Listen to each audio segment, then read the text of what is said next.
नमस्कार। The legal Indian के इस एपिसोड में आप सारे लोगों का फिर से स्वागत है। दोस्तों, अभी रिसेंटली इंद्रलोक दिल्ली में एक घटना हुई। उस घटना में एक पुलिस वाला जो वहां का चौकी इंचार्ज है, कुछ मुस्लिम व्यक्ति जब प्रेयर कर रहे थे शुक्रवार को, तो पीछे से आते हैं और लात से मारना शुरू कर देते हैं। गलती ये बताई गई कि ये लोग जो प्रेयर कर रहे थे वो रोड पे कर रहे थे, और रोड चूंकि पब्लिक प्रॉपर्टी है तो वहां पे करना अलाउड नहीं है, और इसीलिए पुलिस वाले ने लात से मारना शुरू कर दिया। अब क्वेश्चन यहां पे आता है कि चलो मान भी लेते हैं कि वो पब्लिक प्रॉपर्टी पे कर रहे थे, रोड पे कर रहे थे, जिसके कारण शायद जो ट्रैफिक है उसमें बाधाएं पहुंच रही थी, तो क्या आप लात से मारना शुरू कर दोगे, वो भी उस समय जब वो व्यक्ति अपने भगवान को याद कर रहा है, प्रेयर कर रहा है? मुझे लगता है कि ये किसी भी तरीके से न्याय संगत और तर्क संगत बात बिल्कुल भी नहीं है। फिर अगला क्वेश्चन ये आता है कि आखिर ऐसा होता क्यों है? तो बहुत सारे विद्वान लोग ये कह रहे हैं कि चूंकि इलेक्शन आने वाला है तो पोलराइज किया जा रहा है, तो शायद पॉलिटिकल पार्टी ने इन्हें भेजा होगा कि तुम ऐसा करो और मामला खराब होगा तो इसका फायदा उठे। मैं एक अधिवक्ता हूं, एडवोकेट हूं, मैं इन बातों पे फिलहाल के लिए विश्वास नहीं कर रहा हूं, इनको साइड लाइन कर रहा हूं, क्योंकि मैं जब हर दिन कोर्ट में ये चीजें देखता हूं तो मुझे कुछ और समझ में आता है। मुझे ऐसा लगता है कि ये जो चीजें होती है, चाहे इंद्रलोक की घटना हो या कस्टोडियल वायलेंस की घटना हो, या फिर आप एफआईआर करने गए, एफआईआर दर्ज नहीं करना, आपके साथ मारपीट करना, ये सारी जो घटनाएं हैं उसके पीछे जो रीजन है वो है मेंटेलिटी की रीजन है, थॉट प्रोसेस का रीजन है, किस तरीके से पुलिस एक्चुअली सोचती है उसका प्रॉब्लम है। और मुझे लगता है कि ये थॉट प्रोसेस ही इन तमाम चीजों के लिए जिम्मेदार है। थॉट प्रोसेस क्या है? थॉट प्रोसेस ये है कि पुलिस को ऐसा लगता है कि they are the superior class, और बाकी जितने भी लोग हैं वो इंफीरियर हैं उनसे, इसलिए जब मर्जी आया तो किसी को चमाटा मार दिया, किसी को आंख फोड़ दिया, किसी को लात से मार दिया, किसी को गोली मार दिया, किसी को काट कूट दिया। आपने जय भीम मूवी देखी, उस मूवी में जो दिखाया गया है वो ट्रू स्टोरी है, आप देखिएगा। आंख में मिर्ची डाल दे रहा है, एक्सीडेंट करवा दे रहा है, कुछ भी हो रहा है, कस्टोडियल वायलेंस आप उसमें देख सकते हैं। तो ये होता क्यों है? ये इसके पीछे रीजन जो मुझे समझ में आता है वो थॉट प्रोसेस है कि उनको लगता है कि वो सुपीरियर क्लास है। अब यदि ये समस्या है तो इसका समाधान भी तो कुछ ना कुछ होगा। यदि समाधान ही ना हो तो फिर क्या फायदा? समाधान जो मुझे समझ में आया वो ये है कि इनको समय समय पे बताना जरूरी है कि देख, तुम जो सोच रहे हो ना कि तुम सुपीरियर क्लास हो, ऐसी बात नहीं है। कुछ एग्जाम्पल की बात करते हैं। किरण बेदी के जमाने में वकील और पुलिस में क्लैश हो गया। एक वकील साहब को हथकड़ी पहना करके 30,000 कोर्ट में पेश करवा दिया था और दोनों में क्लैश हो गया था, और उस समय किरण बेदी जी ने लाठी चार्ज करवा दी थी वकीलों पे कि हम तो लाठी वाले हैं, हम तो सुपीरियर क्लास हैं, तो कौन है, मार। इस तरीके का क्लैश हुआ था कि किरण बेदी को ट्रांसफर किया गया। कुछ और एग्जाम्पल की बात करते हैं, 2019 की बात करते हैं। 2019 में क्या हुआ? 2019 में इसी तरीके का इवेंट हुआ जिसमें एक पुलिस वाला ने वकील साहब को कॉलर पकड़ लिया, पर दिक्कत सिर्फ इतनी कर दी उसने कि इस बार जो कॉलर जिसका पकड़ा था वो कोई आम सिटीजन नहीं था, वो भी एक स्ट्रॉन्ग क्लास ऑफ सिटीजन था, एडवोकेट। और कोर्ट के अंदर तुम वकील का कॉलर पकड़ लोगे, ये कोई मजाक चल रहा है क्या? क्या हुआ उसके बाद वो आपको भी पता है। और पूरे विश्व इतिहास में पहली बार ऐसा हुआ कि सशस्त्र बल बंदूक लेकर के धरना दे रहे हैं कि जी हमें बचा लो वकील साहब से। क्यों? क्योंकि जाओगे कहां? आना तो कोर्ट ही है। तुम कर लो जितना तुमको करना है, बाहर में लात मार लो, गोली मार लो, काट कूट कर लो, आना कहां है? कोर्ट में ही आना है। जब तक डेमोक्रेसी है तब तक जाओगे कहां? और कोर्ट आओगे तो हमें वहीं पाओगे। तो इनको बीच बीच में याद दिलाना जरूरी है कि तुम जो ये सोच रहे हो कि तुम सुपीरियर क्लास हो, ऐसी बात नहीं है, और भी लोग हैं। बीच बीच में यदि इनको याद नहीं दिलाओगे ना तो इनका जो थॉट प्रोसेस है ना, वैसा ही जो पुराना जमाना था ना, जब इंग्लैंड वाले लोग यहाँ करके राज करते थे, वही चीज इनके दिमाग में घूमता है।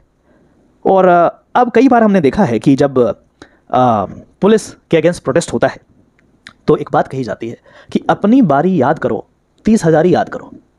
इनको रिमाइंड करना जरूरी है समय समय पर कि ये फैक्ट बिल्कुल गलत है कि तुम सुपीरियर क्लास हो, और भी लोग हैं, और जिस दिन तुम सही व्यक्ति के हत्थे चढ़ गए ना, उस दिन तुम्हें बताएगा कि तुम क्या हो। अब क्वेश्चन ये आता है कि सर यदि रोड पे इस तरीके की चीजें हो रही है तो ये गलत तो है ही। हाँ, बिल्कुल गलत है, 200% गलत है।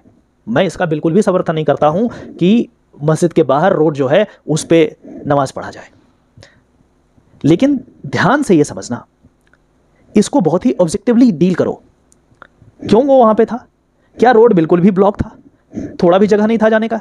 ऐसी बात नहीं है। वो बाहर इसलिए था क्योंकि अंदर भीड़ हो गई थी, तो बाहर यदि 5 मिनट नमाज पढ़ ही लेता तो क्या चला जाता। और ऐसी भी बात नहीं थी कि पूरा का पूरा रोड ब्लॉक ही था। फिर आप बोलोगे कि सर आप गलत कर रहे हो, आप मुस्लिमों का पक्ष ले रहे हो, रोड तो पब्लिक प्रॉपर्टी है और ऐसे यदि करने लगे तो दिक्कत हो जाएगा। तो मैं आपको रिमाइंड कराऊंगा फिर से, कांवड़ यात्रा गए हो कभी? और नहीं गए हो तो कभी देखे हो? एक बार गूगल करना, रोड का क्या स्थिति होता है, उससे बेहतर आपको समझ में नहीं आएगा। चलो उसको छोड़ते हैं। इतने सारे फेस्टिवल होते हैं, दिवाली से लेकर के सरस्वती पूजा से लेकर के दुर्गा पूजा से लेकर के पंडाल बनाए जाते हैं, क्या रोड पे नहीं बनता क्या? अरे अभी शिवरात्रि हुई, रोड पे जाकर के देखो, हर जगह बनाए हुए थे। रिलीजियस चीज है ना, परमानेंट स्ट्रक्चर नहीं है ना। अरे आज है कल खत्म हो जाएगा। वो बंदा 5 मिनट प्रेयर कर रहा था, अभी कर रहा था, 5 मिनट बाद खत्म हो जाता वहां से। और यदि वो गलत कर भी दिया था तो उसे प्यार से बोल सकते थे ना कि आगे से मत करना। और क्या उसी समय जब वो प्रेयर कर रहा है उसी समय तुम्हें लात मारना जरूरी था क्या? क्या ये कहीं से भी लॉजिकल लगता है क्या? तो ये जो क्वेश्चन तुम करोगे कि सर आप तो मुस्लिमों का पक्ष ले रहे हो, तो मैं आपको 2-4 बात जो मैंने बताया, कांवड़ यात्रा हो, दुर्गा पूजा का पंडाल हो, या आप सिखों का इनका जो लंगर लगाते हैं, बहुत पुण्य काम करते हैं, लाखों गरीबों को खिलाते हैं। कहां पे लगाते हैं साहब? कहां पे? आप देखिए जाकर के, रोड पे ही लगता है। तो क्या उससे बाधा उत्पन्न होती है? अरे ये टेम्पररी चीज है, ये कोई परमानेंट नहीं है। वहां पे पूरा आलीशान महल नहीं बना दिया है। और यदि कोई गलत कर भी दिया तो इसका सॉल्यूशन क्या लात मारना है? नहीं, ये लात मारना, ये तुम सॉल्यूशन नहीं कर रहे थे। लात मारने से तुम ये बता रहे थे कि मैं सुपीरियर क्लास हूं।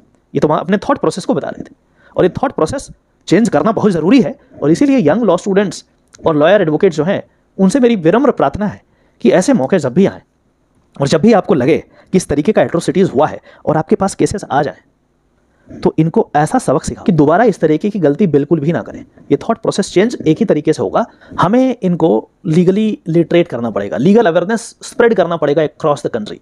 और जैसे जैसे लोग लीगली लिटरेट होंगे वैसे वैसे ये सारी घटनाएं अपने आप कम हो जाएगी।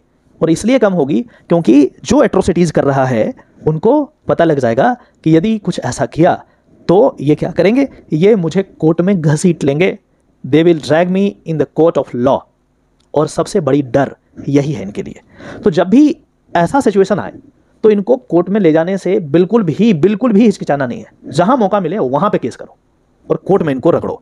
तो पहला है स्प्रेड लीगल अवेयरनेस, दूसरा है drag them in the court of law. और कोर्ट में देखोगे ना, ये ऐसे दुबक के खड़े हो जाएंगे जैसा लगेगा कि 100 सीधा में से एक सीधा ही है, बिल्कुल एकदम शांत। हाँ बोलो तो हाँ, ना बोलो तो ना, कुछ नहीं। और बाहर निकलने के बाद लात मार रहे हैं, घुसा मार रहे हैं, आंख फोड़ रहे हैं, गोली चला रहे हैं, तलवार। What is happening man? क्या चल रहा है? तो जब ऐसे मेरे साथ कई बार ऐसी चीजें हुई और जब हमने इनको रगड़ा तरीके से, तो फिर चैम्बर पे पहुंच जाएंगे, वकील साहब बाल बच्चे वाले हैं, घर चल रहा है, दिक्कत हो जाएगा, माफ कर दो, कोई बात नहीं, क्योंकि वहां पे एक्सेप्ट करेंगे, आगे से नहीं करेंगे, ठीक है माफ कर दो, कोई बात नहीं, रगड़ो जरूर इनको, छोड़ना नहीं इनको। एक और चीज मैं यंग लॉ स्टूडेंट्स से गुजारिश करूंगा कि अपने केसेस में, यदि आप क्रिमिनल साइड में प्रैक्टिस करते हैं और अपने केसेस में जो केसेस हैं उनमें कभी भी लगे, किसी भी क्लाइंट का हो, कहीं भी ऐसा लगे कि पुलिस वाले ने एट्रोसिटीज किया है आपके क्लाइंट पे या फिर इलीगल काम किया है आपके क्लाइंट पे, आप बिल्कुल भी कंटेम्प्ट ऑफ कोर्ट लगाने में हिचकिचाइए नहीं। और मैं जो प्रैक्टिस करता हूं वो बता रहा हूं, मैं कंटेम्प्ट ऑफ कोर्ट मैं डेफिनेटली फाइल करता हूं। और इस पर्टिकुलर चीज के लिए, कंटेम्प्ट पिटीशन फाइल करने के लिए, मैं अपने क्लाइंट से चार्ज नहीं करता। मेरा रिक्वेस्ट है, सभी यंग जो एडवोकेट्स हैं, पुराने वाले तो नहीं करेंगे, पुराने वाले को छोड़ देते हैं, लेकिन जो नए हैं उनको बताता हूं कि ये आपकी जिम्मेदारी है, क्योंकि आप ऑफिसर ऑफ द कोर्ट हैं। तो आपकी 2 रिस्पॉन्सिबिलिटी है। एक रिस्पॉन्सिबिलिटी है अपने क्लाइंट के इंटरेस्ट को अपहोल्ड करना, और दूसरा जो है वो ये है कि जो लॉ एंड कॉन्स्टिट्यूशन को भी अपहोल्ड करना। और इसीलिए यदि आपके अगेंस्ट, आपके क्लाइंट के अगेंस्ट कोई ऐसी कार्रवाई होती है जो इलीगल है, तो कंटेम्प्ट ऑफ कोर्ट एक्ट के तहत आपको पिटीशन लगाना, ये आपकी जिम्मेदारी है as an officer of the court. और इसके लिए कोई पैसे मत लो, क्योंकि जिम्मेदारी है, आपको करना चाहिए, क्योंकि तभी तो लॉ एंड ऑर्डर बना रहेगा देश में। अदरवाइज तो ये देख रहे हो क्या कर रहे हैं। यदि ये सारी चीजें होगी तो मुझे लगता है कि समय आएगा और ये परिवर्तन भी आप देखेंगे। जितना आप फ्री हैंड इनको दे देंगे कि अरे मेरा क्या गया, ठीक है छोड़ दो, तब तक ये चीजें ऐसे ही चलेगी, क्योंकि ये मानसिकता है, ये चेंज नहीं होगा।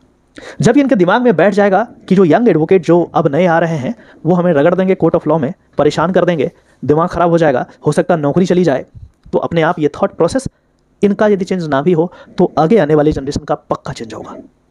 इसलिए हमारी जिम्मेदारी बड़ी है। आशा करते हैं कि इससे ज़रूर कुछ आपने सीखा होगा। यदि इस वीडियो से आपने कुछ सीखा है तो इस चैनल को फॉलो कर दीजिएगा। यदि क्विक जानकारी आपको चाहिए तो हमें इंस्टाग्राम पे आप फॉलो कर सकते हैं और इसी तरीके से जुड़े रहेंगे। फिर से मिलते हैं किसी और टॉपिक में, तब तक के लिए अपना ध्यान रखिए। नमस्कार।